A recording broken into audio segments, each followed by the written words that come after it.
This conference will now be recorded. Okay, good morning, students. In today's class, we are going to discuss about resistance and inductance for solid conductors. So, in previous class, we discussed about how many types of conductors we are using in transmission system, and what are the different types, and what are the differences. We see that. And here, if you want to know the how the performance of transmission line, you should have to know that what are the parameters behaved in the transmission line. So that is the thing we are going to know in today's class.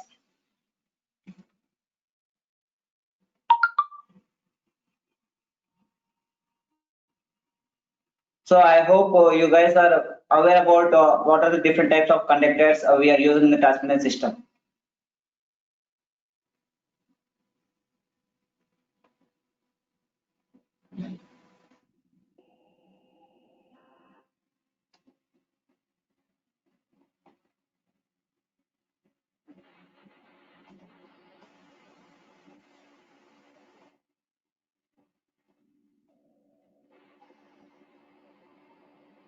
Right. So this is the topic we are going to discuss in the today's class. One is that is the resistance and inductance for solid conductors. So what is the main intention of this topic means, if you want to know the how the transmission lines are performing, you should have to know that what are the parameters are involved in the transmission line performance.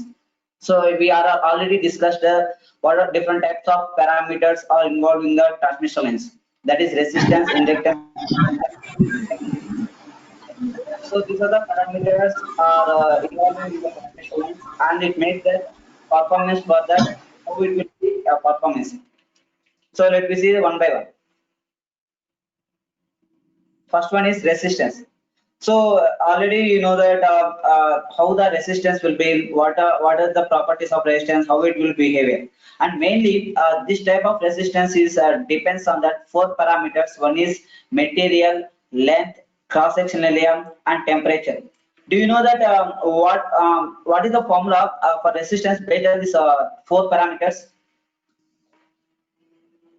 So what is the formula we can use for the resistance based on this four parameter, that is material, length, cross sectional area, temperature? Anybody? What is the resistance formula based on these four parameters, that is material, length, cross sectional area, and temperature?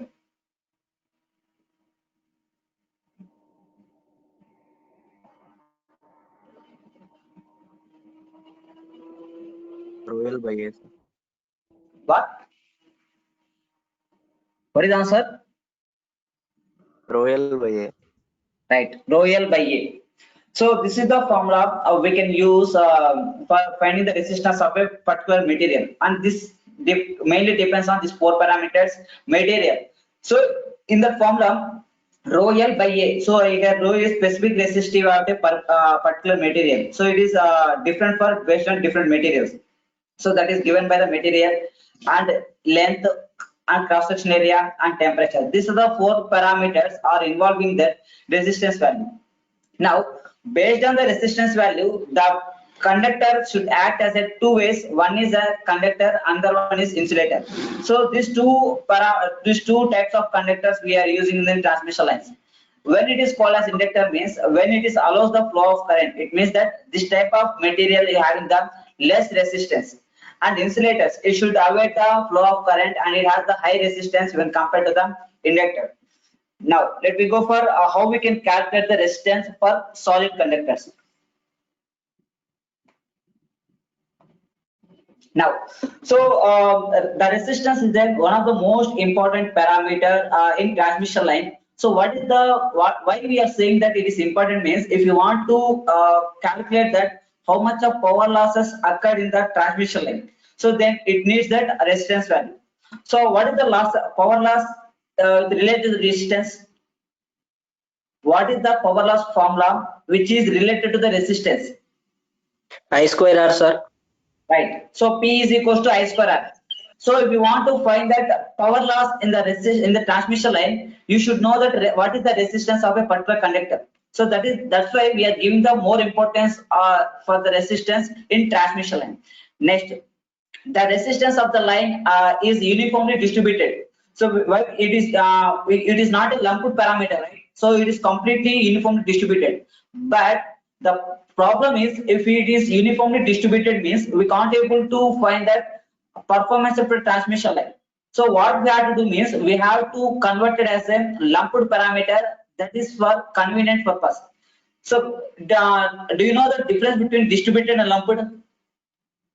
So the only thing is, distributed parameters you should not replace. It is inbuilt parameter. But in the case of lumped, we can easily replace that particular place. That is called as lumped.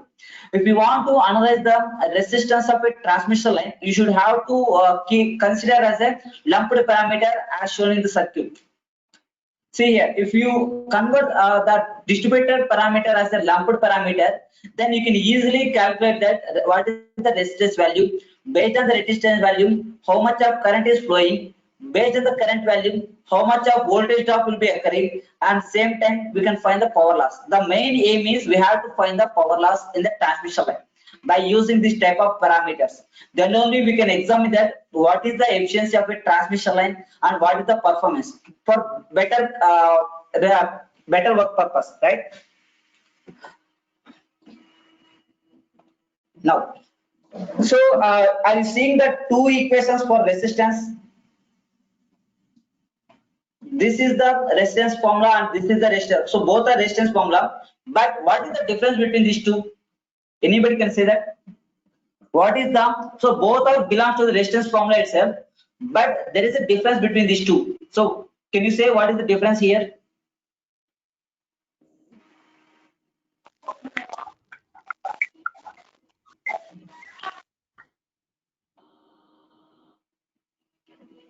So let's consider this equation A and equation B. So what is the difference between A and B?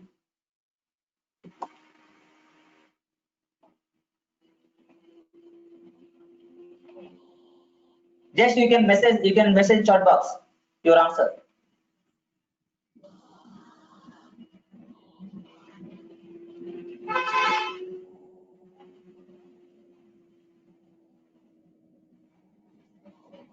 So I am waiting for your answer. Sir first equation వచ్చేసి power loss లలో తెలుపుతుంది sir. Next. Second equation వచ్చేసి in terms of specific resistance sir. I'm not asking the parameters. అంటే ఎటువంటి conditions లో ఈ రెండు parameters use చేస్తారు, ఈ రెండు రెసిస్టెన్స్ వాల్యూ అంటే ఏ కండిషన్ లో ఈ ఈక్వేషన్ ఏ యూజ్ చేస్తారు, ఏ కండిషన్ లో ఈక్వేషన్ బి యూజ్ చేస్తారు. I'm not asking in terms of parameters. I'm asking in terms of permittivities. Okay, no problem. So I will say that.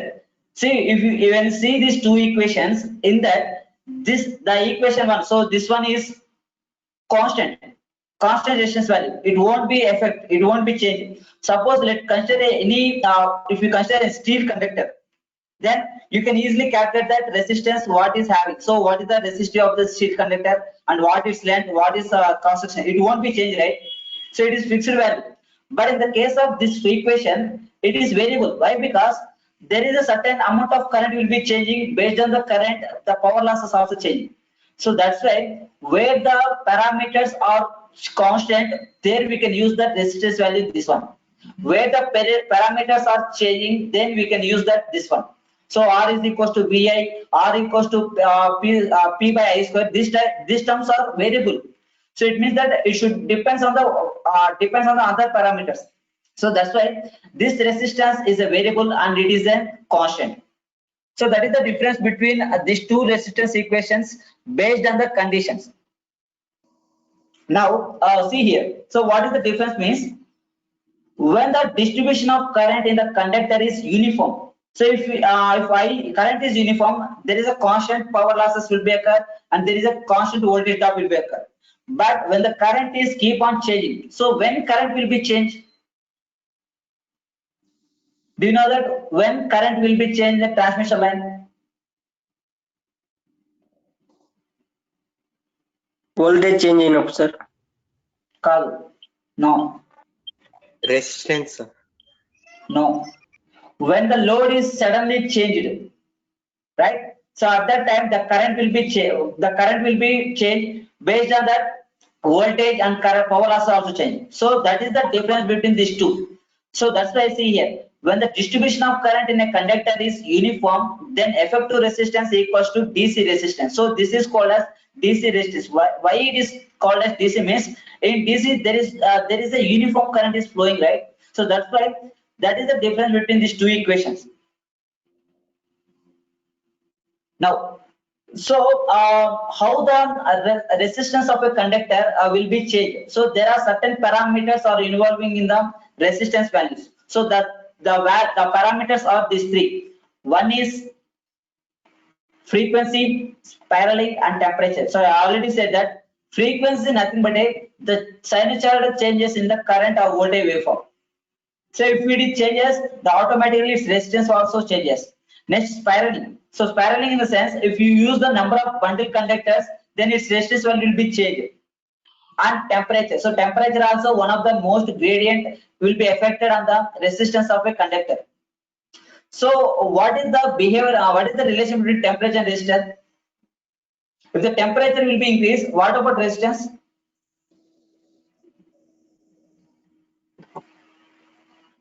If the temperature will be increased, what about resistance? Whether it is increase or decrease? Increase, sir. Increases. Increase, right? Decrease, sir. Right. See, so these are the three parameters are affected directly and indirectly on the resistance of a conductor. Here, how it will be changed means, suppose if the increase in the resistance due to spiraling is around 1% of for 3-strand conductors. See, if you use the 3-strand conductors, its resistance value will be increased to 1%. And if 1% means, if it is 100%, it will add to the 1% to each other. Next, similarly, about 2% of concentrically stranded conductors. It means that parallel conductors. If for this, it will increase 2%. So it means that the paralleling also acting as one of the major problem for a resistance value. Next.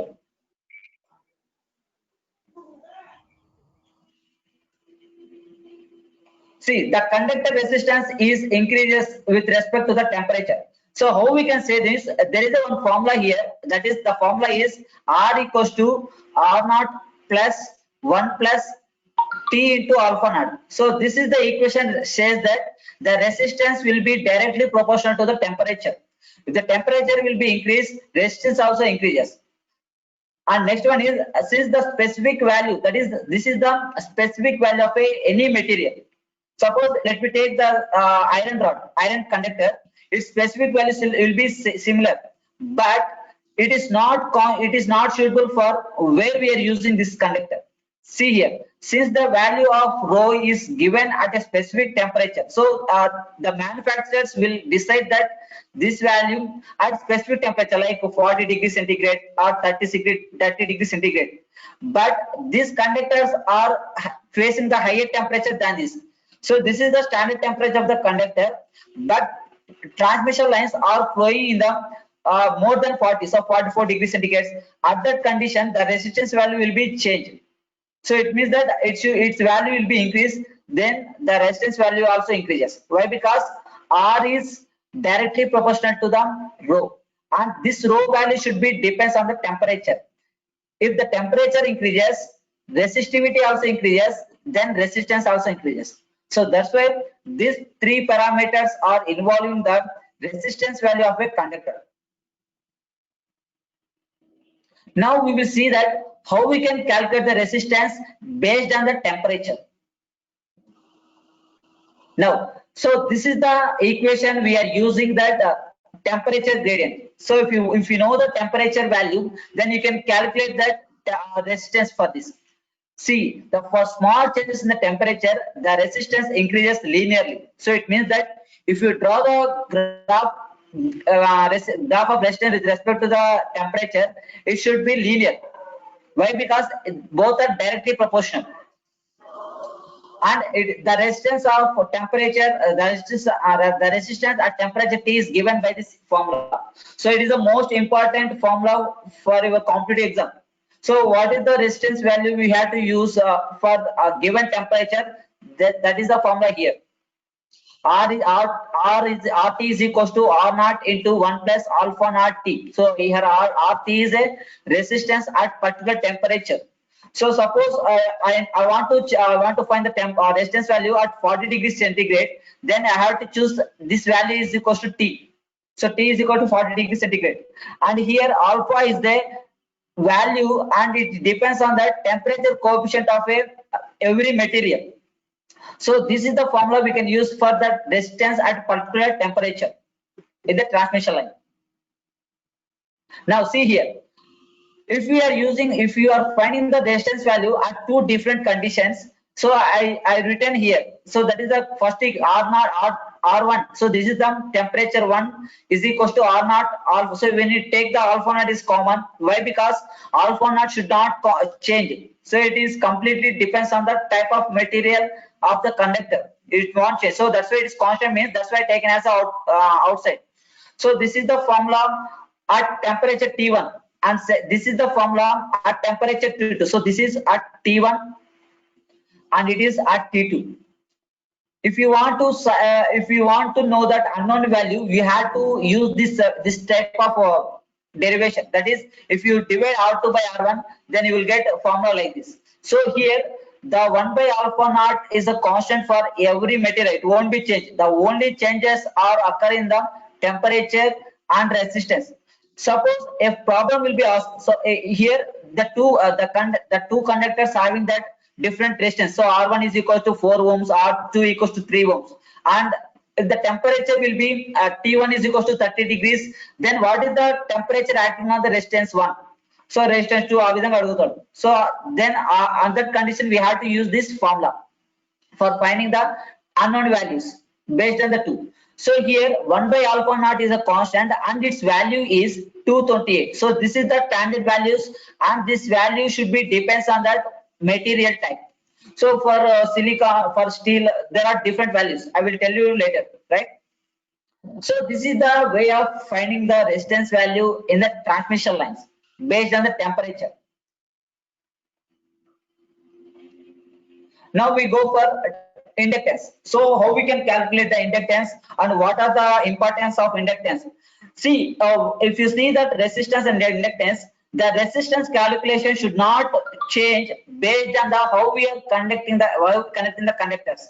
Suppose we have different types of conductors, that is bundle conductors, single conductors, like that, right?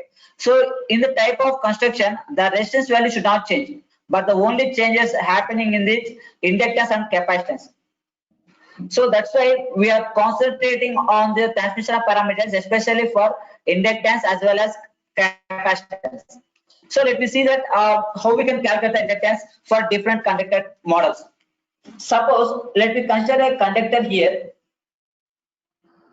and when the current is flowing through that, there is a generation of flux. So that flux links with conductor. So that is called as inductance.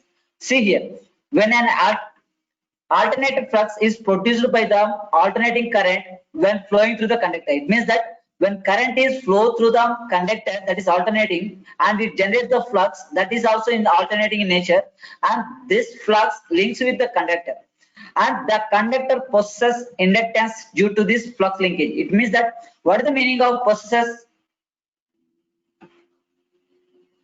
So do you know what is the meaning of this sentence? The conductor possesses inductance due to this flux linkage.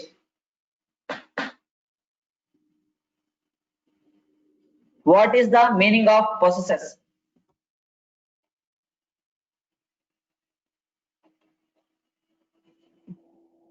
Anybody? What is the meaning of possesses? Possesses is nothing but a kaligi undatam. So due to this flux linkage, the inductance having this the conductor material having the inductance. So it means that the conductor possesses the inductance due to this flux linkage, and this flux linkage was made up by the alternating current flow through the conductor. And the flux linkage per ampere is called as inductance, and its formula is given by the L is equals to psi by I. Here psi is the flux linkage Weber per turn. So this is the formula we have to find that for different models of a conductors, whether it is a two-wire conductors or three-wire or bundled, a single phase or two phase, whatever it may be, finally you have to derive the derivation in the form of L is equals to pi by I. So this is the initial equations while deriving the inductance for the different types of transmission lines. So just note it down this formula. L is equals to psi by I. So this is entirely derivation part. You should have to note that. So keep note on the formulas and what I am saying here. So let's go for second slide. See here. And the inductance of transmission line is also distributed like resistance. Already I said that if you want to analyze the performance of a transmission line, we have to consider that distributed element as a lumped element. Then only we can analyze that how much of current is flowing through that and what is the availability of voltage across the each element. So that's why I'm considering here inductant as a lumped element. Lumped is nothing but we can easily replace in the circuit, and we can easily insert and we can easily remove that from the circuit. Now when the current is flow through the inductor, then it will drop the some voltage. That is voltage is called as induced voltage, and the voltage is given by this one. E is equals to d tau by dt, and tau is a number of flux linkage of the circuits. It means that suppose if the inductor having this number of circuits, right, and this number of fluxes will be given by the tau. It means that when the current is flow through the inductor, at what time it will use the fluxes, and due to the fluxes how much of voltage will be induced. That is the meaning of this formula. So C is equals to d tau by dt. So just note on that it is represented equation 2. So please just note down, then only you can understand the derivation. Otherwise you can't able to understand the derivation. So it is a linked with previous formulas. So now the two equations are finished. One is L is equals to pi by I, that is the inductance formula, and inductance formula is depends on that flux linkages with respect to the current. And when the current is flow through the inductor, the voltage will be induced, and it is given by E is equals to d tau by dt. Next, now if constant permeability is assumed for the medium in which the magnetic field is set up, when we have suppose the permeability, we know the formula for permeability, right? U is equals to U naught into UR. Here U naught is the permeability of the material, and UR is the permeability of the air. It is always equals to 1. Here if you consider this is constant, we have to use this formula. N tau is directly proportional to I. It means that these two parameters are allowing the how much of maximum of current.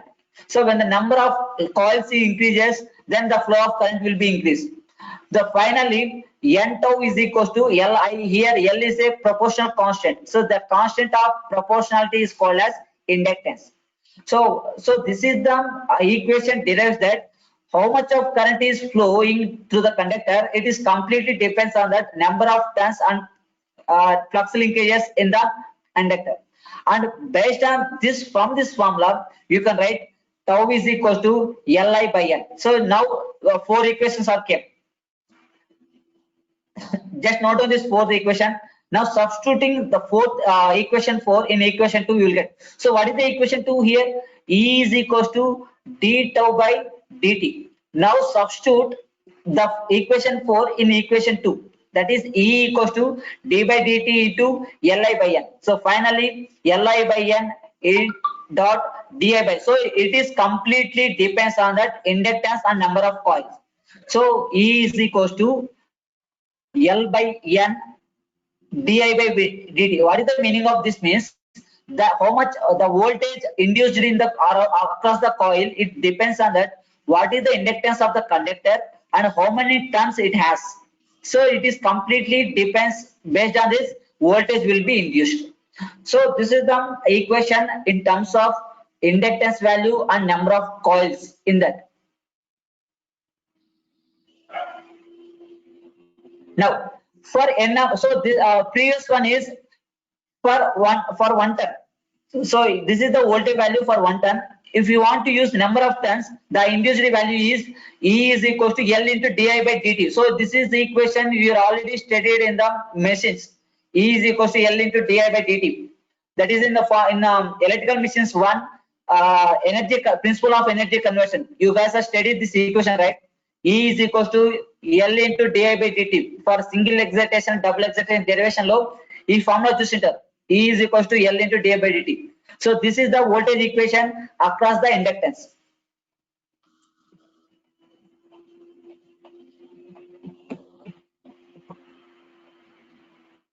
Now, so if permeability is not constant, so until now we derived this equation by using that constant permeability.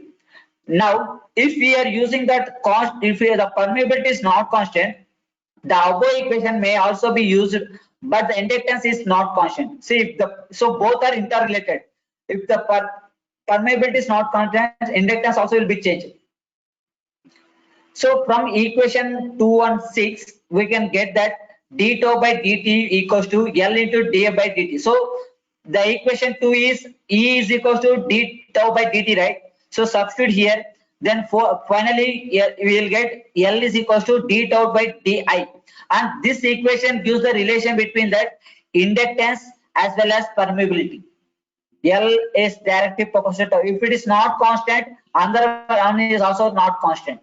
So that is the formula. L is equals to d tau by di, and its units is Henry. So reference it is equation 7.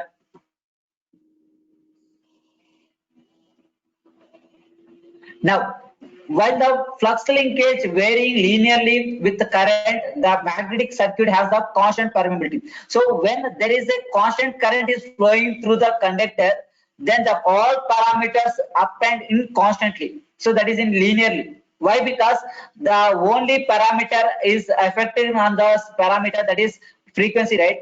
The frequency is constant, then all parameters will get the constant permeability. So that is the equation. L is equal. So previously we obtained L is equals to d tau by di. So this is the equation we obtained when it is not constant. Suppose if it is constant, we can obtain that L is equals to tau by I. So there is no changing. So differentiation is nothing but a changes. So based on the conductor, based on the incidence, it will be changed. When you are not considering the differentiation, means it all parameters are constant, constant. Now from this, tau can be written as Li, and its formula units is Weber ton. Now in above equation, I is called as instantaneous value of current. So tau represents instantaneous flux. What is the differences between normal current and instantaneous current? What is the differences between normal current and instantaneous current? What is the meaning of that instantaneous?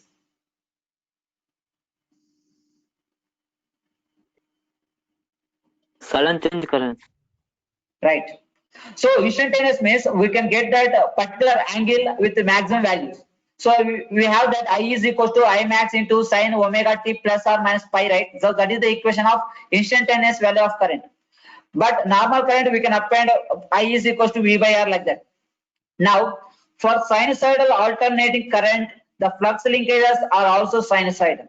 So based on the current waveform, the all parameters generated by the current also will have same waveform, right? So hence we have psi is equals to L into I. So this is the equation we already seen in the first equation. What is the equation? L is equals to psi by I. That is the flux linkages with respect to the current, then it is called as inductance. From this equation, I written like this. Psi is equals to L into I. Next, we go for next. So if the voltage drop occurs due to the flux leakage, so this is the equation. V is equals to J omega into Li.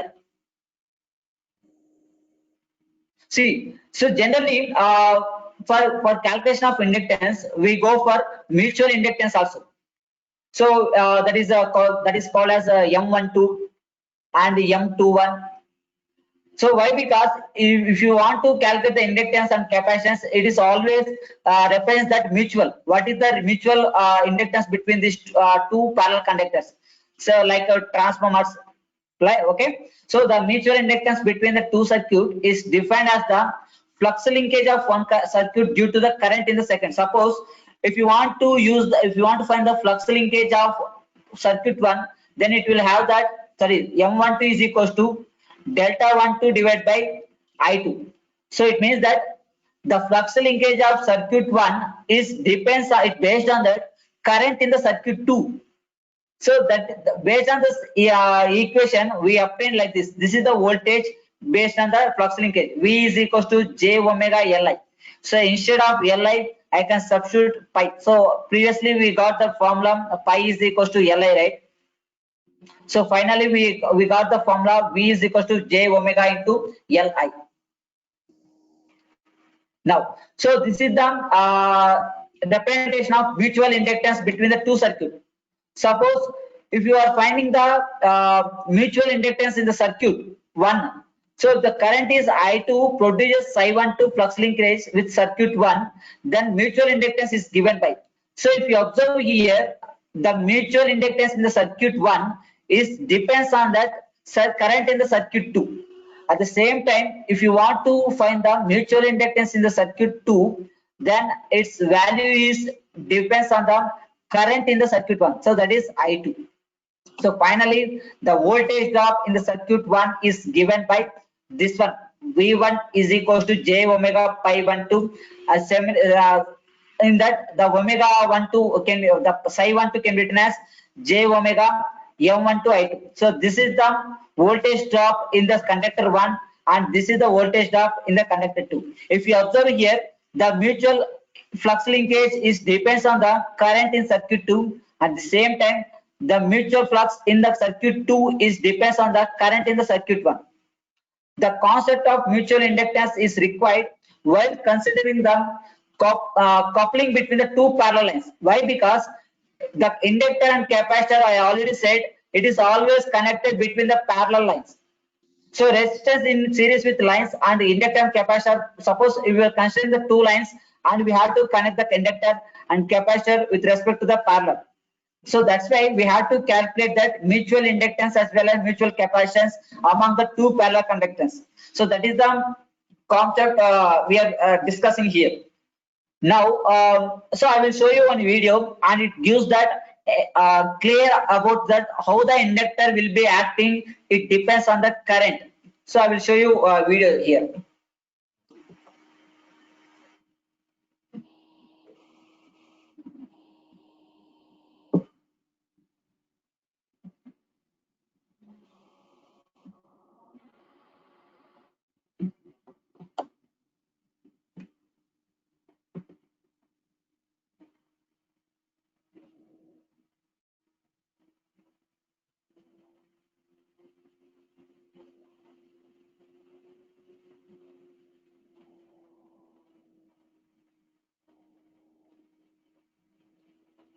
So this video will give the clearance about how the inductor and inductance will be occurring in the circuit. So it is an animation video. Just go through it, then you can get the clear idea. So then only you can understand that remaining topics it depends it based on the inductance calculation.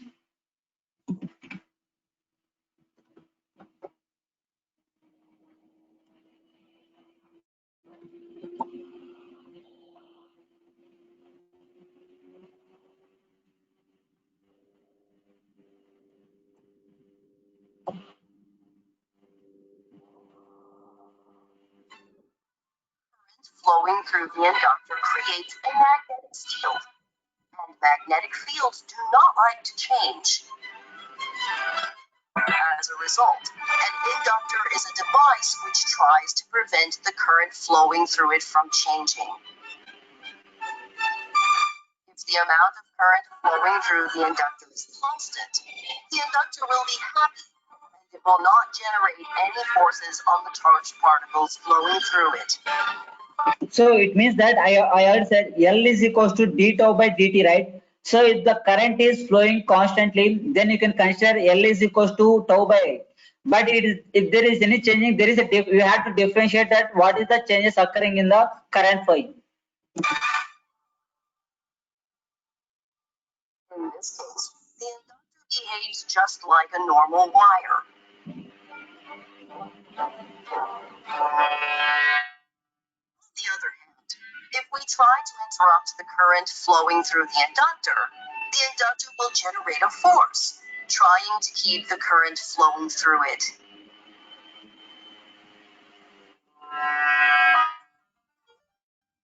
If an inductor is connected to itself and there is no resistance in the circuit, the current will theoretically continue circulating forever.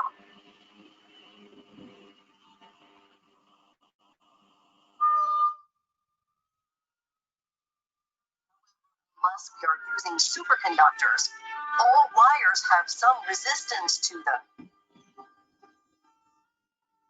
The current will eventually decay to zero.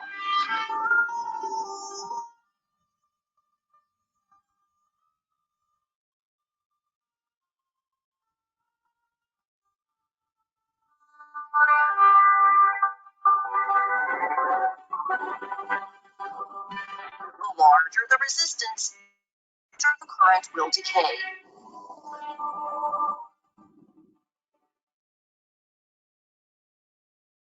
But the larger the inductance of the inductor, the slower the current will decay.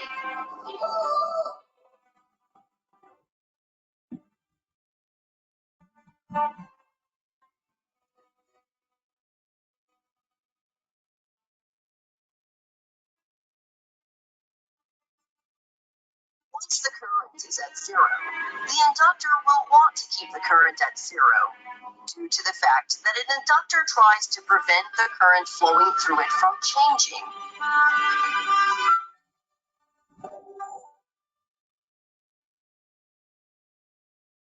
Therefore, when we connect this inductor to a circuit, the inductor will initially create a force trying to prevent the current through it from increasing.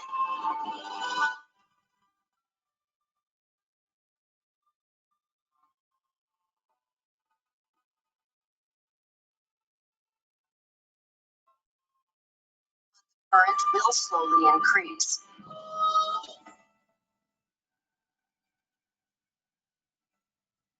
The larger the inductance of the inductor, the slower the increase in current will be.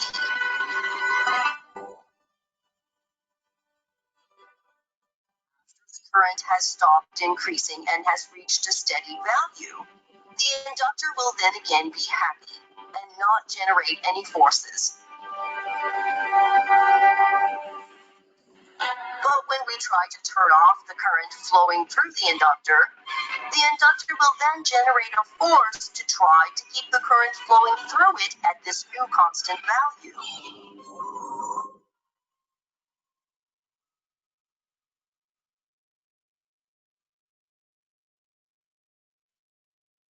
If the inductor is then connected to a resistor, the voltage across the resistor will be the current multiplied by the resistor's resistance.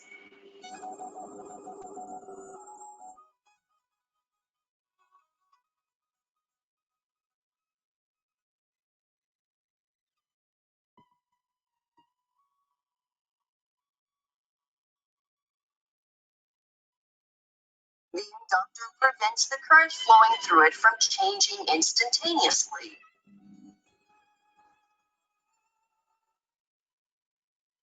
Or the current flowing through the inductor immediately after we flip the switch will be exactly equal to what the current was before we flipped the switch, regardless of what the value of the resistor is.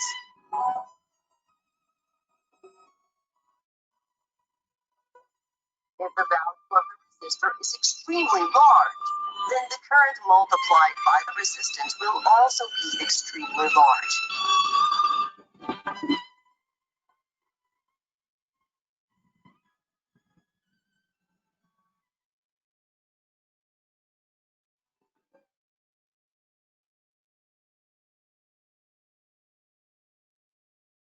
result, inductors can generate extremely high voltages, at least for a brief period of time.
So if you observe this in this video, the what is the behavior of inductor means it will oppose the high forcing of current. It means that from this equation you get clarity on this. So what is the behavior of inductor means it will control the huge amount of current flowing through it. So that's why we are using that inductor and capacitor in the circuit. So the two elements will be control the how much of the forcing the high current will be flowing in the circuit. Then only we can protect the circuit from this huge amount of current. So that is the intention we are using that in inductors and capacitors in the circuit. So this is about introduction about resistor and inductor. From next class, we are going to derive the derivation. What is the inductance value for two-wire system, for three phases, for single line, for parallel conductors, for bundle conductors? Like that, we are going to derive the inductance value. So upcoming classes completely derivation part. All of you should have to note down the all equations. And one more thing, I already uploaded material that is updated what we discussed from now today class. So I already uploaded the material. You can go through that. If you have any doubts in the derivation part, then you can contact me. So until now, there is any doubts here?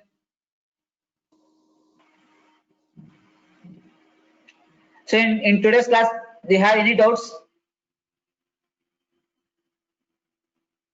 Hussein Basha.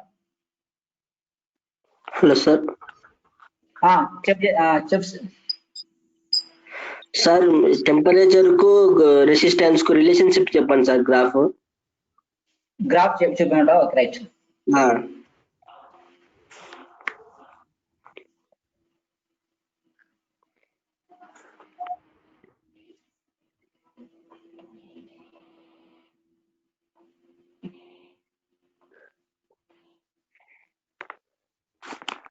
White or pencil.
Wait, Suresh, I will show you.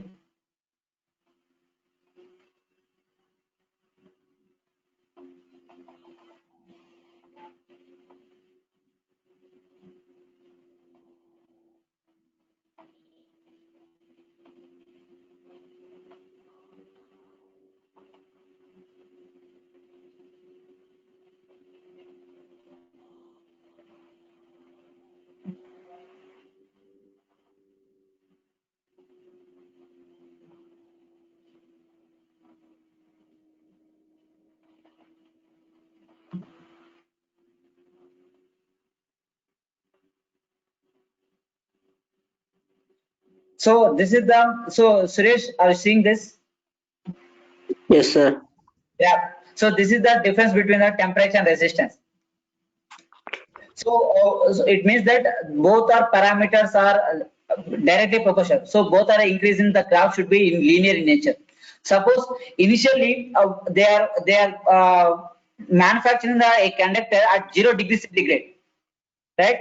So when we are placing the temperature, then we will get that T1 and T2. Our aim is what is the resistance value at particular temperature. So for that finding, we have to draw a graph like this, and finally we can solve this equation by using that R2 by R1 is equals to, from this formula we can get that what is the resistance value. So this is the equation we can use. We can use for finding the two temperatures.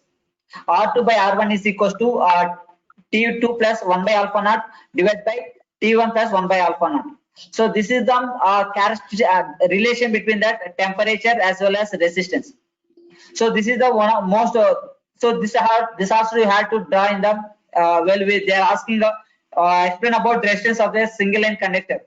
Then you have to draw a relation between this resistance and temperature also. Are you clear about this graph, Suresh? Sir ఆ graph Ohm's లా నుంచి వచ్చింది కదా sir?